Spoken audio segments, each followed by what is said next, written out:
जगदीप धनखड़ ने मोदी सरकार की पूरी नींव हिलाकर रख दी है। दरअसल दोस्तों, तीन बड़ी जानकारी आपको बताने वाली हूं इस रिपोर्ट में, और इस रिपोर्ट को आखिर तक जरूर देखिएगा, लोगों तक भी शेयर कीजिए और कैसे इनके तार जो है मिलते हुए नजर आ रहे हैं। आप खुद हैरान और परेशान हो जाएंगे कि जिस धनखड़ के बारे में लगातार विपक्ष के जरिए सवाल पूछा जा रहा है कि वो कहाँ है, कोई मीडिया उन्हें नहीं ढूंढ पा रहा है, कोई मतलब किसी भी तरीके के उनकी जानकारी जो है अभी तक सार्वजनिक नहीं हो पाई है। इंडिया के अंदर उपराष्ट्रपति को लेकर राजनीति के अंदर काफी हलचल मची हुई दोस्तों। उसी बीच अचानक धनखड़ का मोदी सरकार पर हमला, गिरफ्तारी शुरू होगी, हिल गई पूरी भाजपा सरकार। इस वक्त दोस्तों तीन बड़ी जानकारी सामने निकल के आ रही है। वो तीन बड़ी जानकारी हम आपके साथ साझा करेंगे कि किस तरह से सबसे पहले उपराष्ट्रपति को पूरी तरह से ये कह दीजिए कि ऐतिहासिक तरीके से उनको गायब किया गया, या फिर उन्होंने जिस तरह से इस्तीफा दिया उसको देश की जनता किसी भी तरह से हजम नहीं कर पा रही है। तो क्या कुछ राजनीति के अंदर किस तरह से भूचाल आया हुआ है? हमारे साथ वरिष्ठ पत्रकार मौजूद हैं, आप उनकी इस रिपोर्ट को देखिए। जगदीप धनखड़ ने मोदी सरकार की पूरी नींव हिलाकर रख दी है।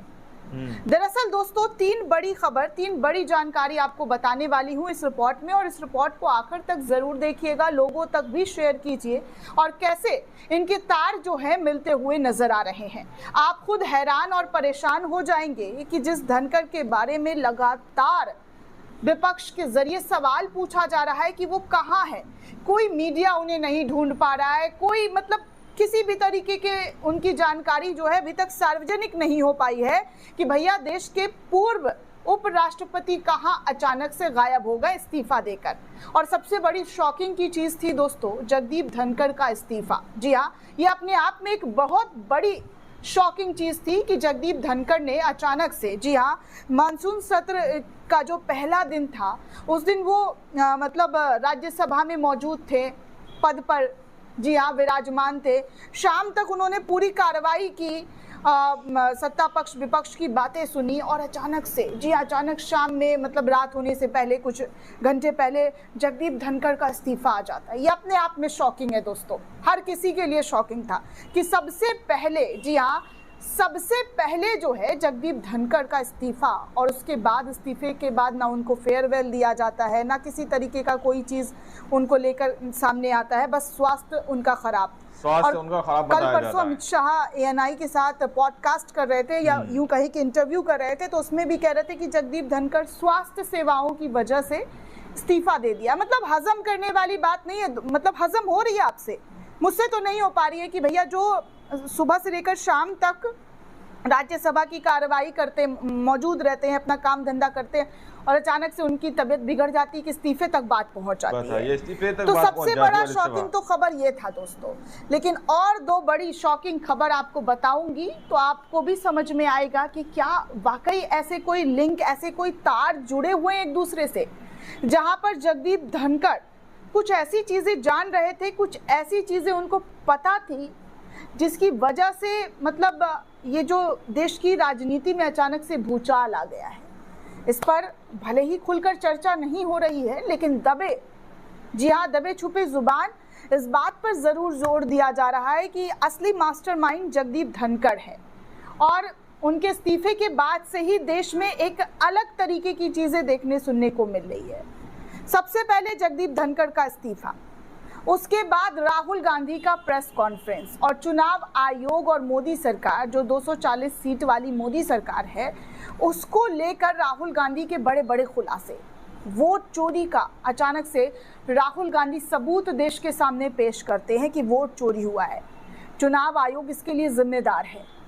अब आप सोचिए कि पहले धनखड़ का इस्तीफा, दूसरे नंबर पर राहुल गांधी का, जी हाँ, राहुल गांधी का वोट चोरी का आरोप, और उसके बाद एक यात्रा निकाल लेना, और उस यात्रा के बाद जो लोगों का समर्थन, जन समर्थन वगैरह वगैरह मिल रहा है, इन तमाम चीजों पर कहीं से कहीं तक हमारी मुख्य धारा, तथा कथित मुख्य धारा की मीडिया चर्चा नहीं कर रही। और तीसरी सबसे बड़ी खबर आपको बताऊंगी तो आप खुद शॉक्ड हो जाएंगे कि आखिर इस तरीके की चीज़ें हो जो रही है वो कैसे और कहां से लिंक जुड़ा हुआ है। दरअसल दोस्तों तीसरी बड़ी खबर ये है, और इन तीनों खबर को ही इन तीनों खबर पर चर्चा करने की बजाय इनको छुपा दिया गया, इनको ज्यादा से ज्यादा दबाने की कोशिश की गई।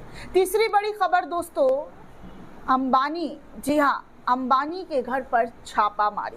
पहली बार है दोस्तों जब किसी उद्योगपति के घर पर सीबीआई की रेड पड़ती है, वो भी इस कदर घर पर, दफ्तर तो छोड़ दीजिए, घर पर रेड पड़ती है अचानक से एकाएक अनिल अंबानी के ऊपर, जो कभी मोदी जी को लेकर कहते थे कि तीसरे महापुरुष हमारे मोदी जी हैं, उनके घर पर सीबीआई का रेड पड़ना मतलब अपने आप में शॉकिंग है दोस्तों।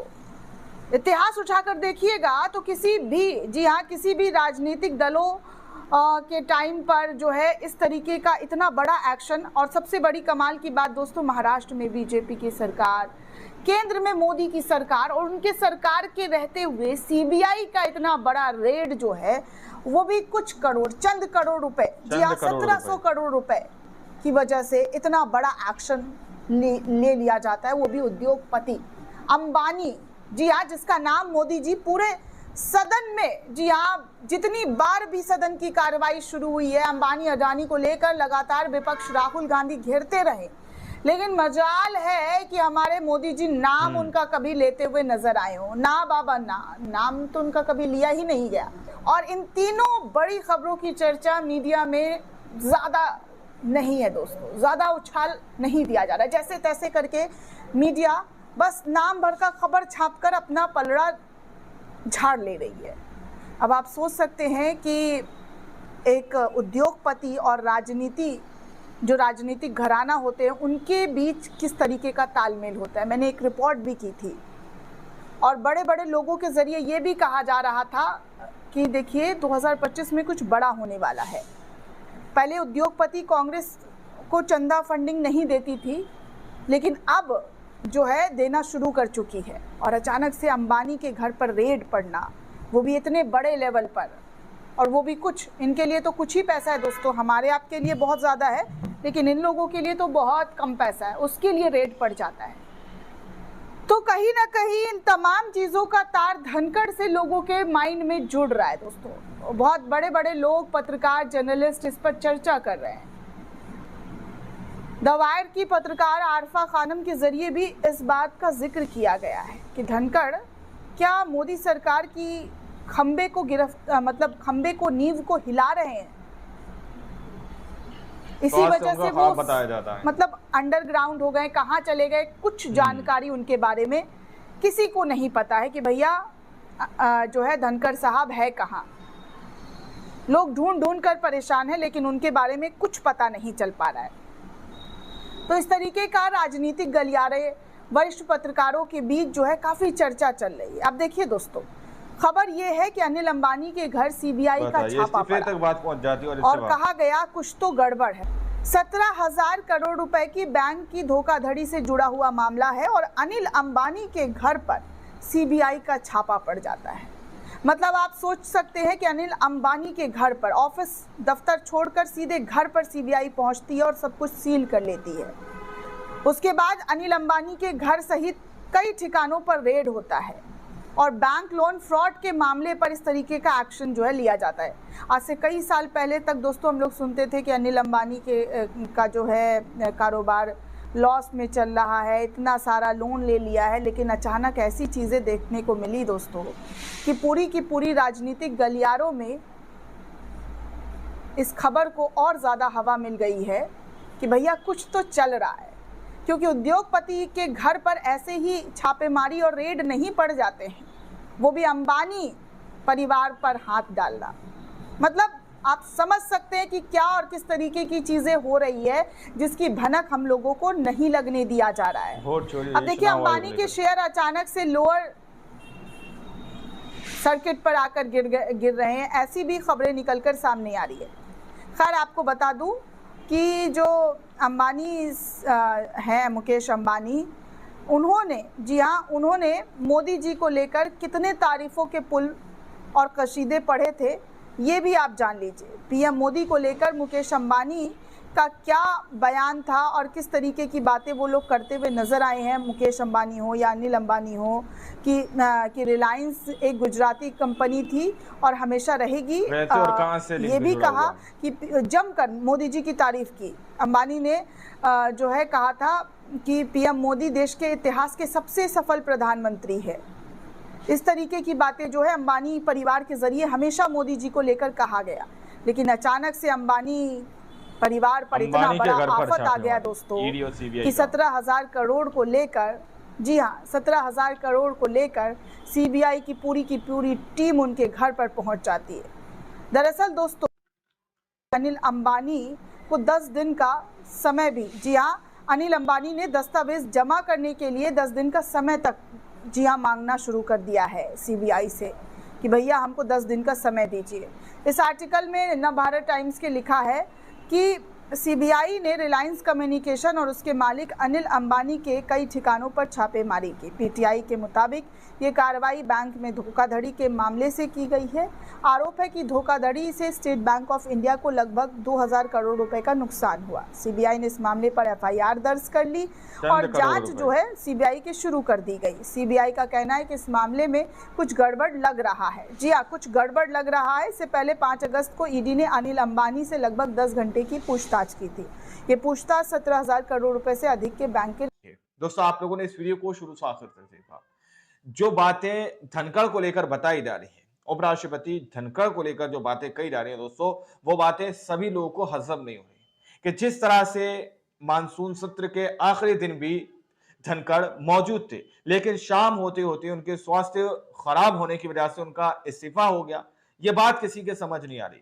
तो यहाँ पर सारे तार जो है एक एक करके जोड़ने की कोशिश की जा रही है और समझने की कोशिश की जा रही है कि सबसे पहले इस्तीफा हो जाता है उपराष्ट्रपति का, उसके बाद वोट चोरी पकड़ी जाती है, उसके बाद अंबानी के घर पर रेड पड़ती है। दोस्तों सीबीआई कोई ऑफिस पर नहीं, किसी दफ्तर पर नहीं, किसी जगह पर नहीं, अंबानी के सीधे घर पर रेड मारती है। दोस्तों ये बहुत बड़ी एक शॉकिंग ब्रेकिंग न्यूज है। इस पर चर्चा होनी चाहिए थी, लेकिन गोदी मीडिया इस पर चर्चा नहीं कर रहा। दूसरी ओर जिस तरह से वोट चोरी का मुद्दा जिस तरह से राहुल गांधी ने बिहार के अंदर उठाया, पूरे देश के अंदर जिस तरह से वो यात्रा को लेकर चलने का काम कर रहे हैं और सीधे तौर पर ये कह रहे हैं कि भाजपा को वोट चोरी का सूत्र मिल गया है, जिसके जरिए से भाजपा ये कह रही है कि हम 50 साल तक सत्ता के अंदर टिके रहेंगे। दोस्तों आप लोगों ने इस रिपोर्ट को देखा सुना, आप लोग इस रिपोर्ट के बारे में क्या सोचते हैं, क्या समझते हैं?